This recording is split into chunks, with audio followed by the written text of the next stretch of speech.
we're at the Nick for the big new exhibit, Women in Wyoming, photography of Lindsay Linton Buk, who's from... I'm from Powell, Wyoming, There you originally. go. Yes. But you're living where now? I live in Jackson now, so don't get mad at me. It's actually a big reason why I created this project, though.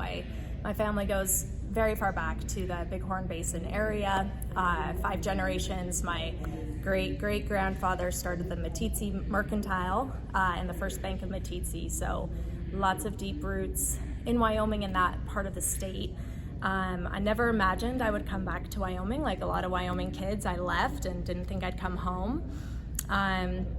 Landed back in Jackson, and as many of you probably know, that is very much a bubble and not necessarily representative of the rest of the state. So I really felt called to, when I came home, to see what my peers, other women, were doing, creating, influencing, leading in their lives, to share that with each other, because I think we're an incredible state, but we are so isolated from one another.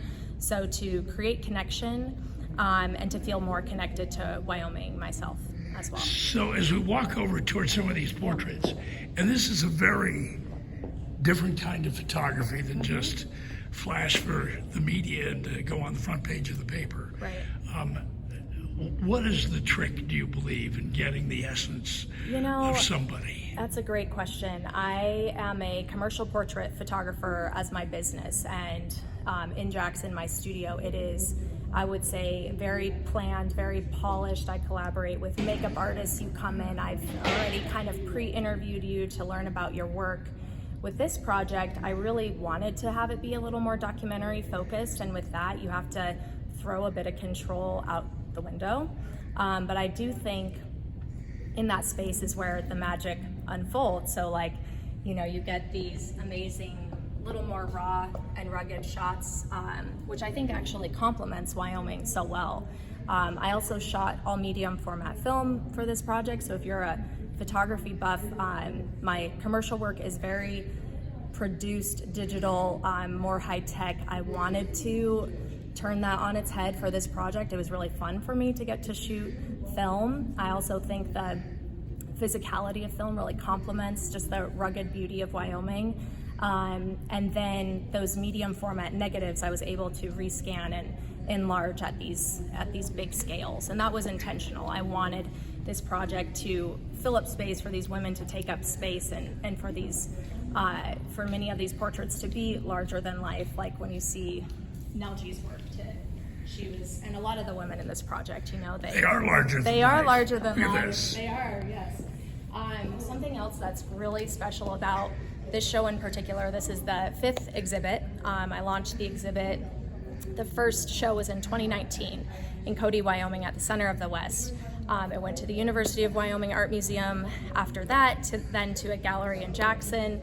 Then it took a little hibernation from 2021 to this fall. It relaunched at the National Cowboy and Western Heritage Museum in Oklahoma City. So the first time this body of work went to national audiences, which was super exciting. And then it gets to come home. It literally just arrived last week in crates from Oklahoma City. But we have this opportunity with this space, having this beautiful open space, to add these physical objects. So this is the first time I've been able to incorporate some of the heirlooms and creations of some of the women and share them with you. They were obviously something I got to experience, telling their stories. Nelgie, abstract expressionist painter who passed away in 2021, she painted these 10 by 30 foot canvases, and her estate and family has graciously loaned us one of these creations for the show. We also have Clarine Law's Cadillac, Eldorado. Right, so whose Cadillac is this? So this is Clarine Law, and she was one of the other matriarchs in my project who recently passed. She passed away in 2022. She was another larger-than-life personality, Wyoming icon, community steward, former legislator, boss babe, as you'll see from her car. That she had a few different cars that she drove around, but this Cadillac Eldorado was her summer vehicle. She drove it in the parade every year. Her family continues to drive it in the parade, and they agreed to let us feature it in the show. How does one put your finger on just what it is that makes Wyoming women different? Well, I think just existing in Wyoming breeds a different sort of courage and resilience and strength. And I think women are especially adept in those areas. So much of this project is about searching out and cultivating and gathering and sharing wisdom. And I think women in particular are so wise. But I think so much of wisdom is garnered in adversity and challenge. And I think Wyoming presents unique challenges. And so I think our women have a certain resilience and courage and strength and spirit for not just existing here, but embodying themselves fully, whatever that means, whether you're an artist or a scientist or a hoop dancer on the reservation, a rural physician.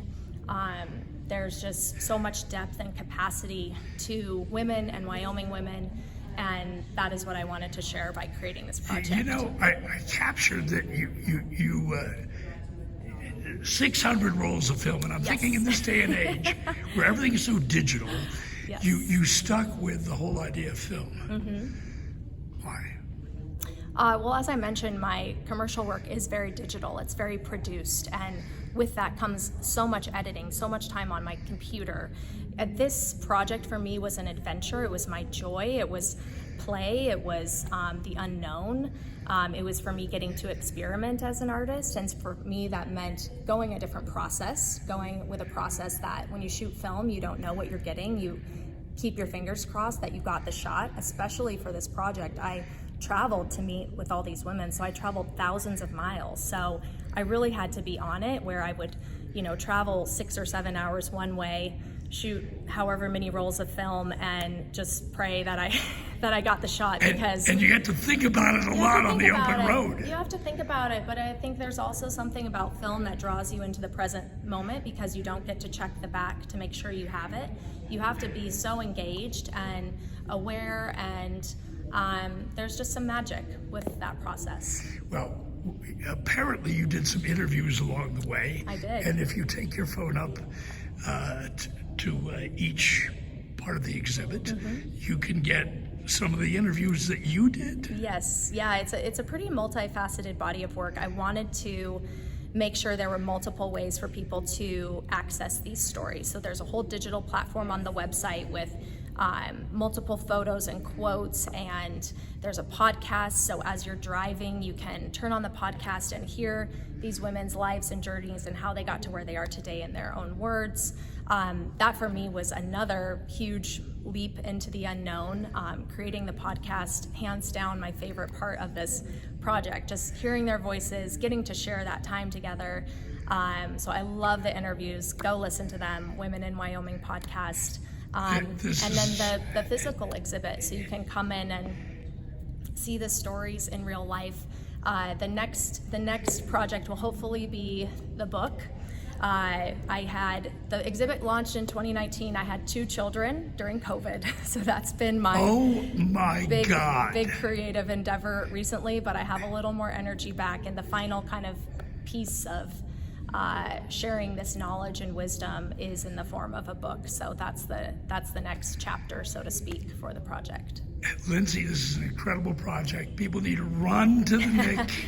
It premieres tonight. Yeah. Lindsay Linton Buk, we can't thank you enough for giving us a moment or two to talk with you. Thank you, Mark. And yes, I'm truly so grateful to be in Casper. This is an amazing community of women, a more central part of the state. So I truly hope that people come and see it and get to feel the love and the wisdom and the strength and courage and everything that I experienced creating this project. Thanks again for talking with us. I appreciate it. Yeah. It's amazing. Yeah, Thanks again. Thank you.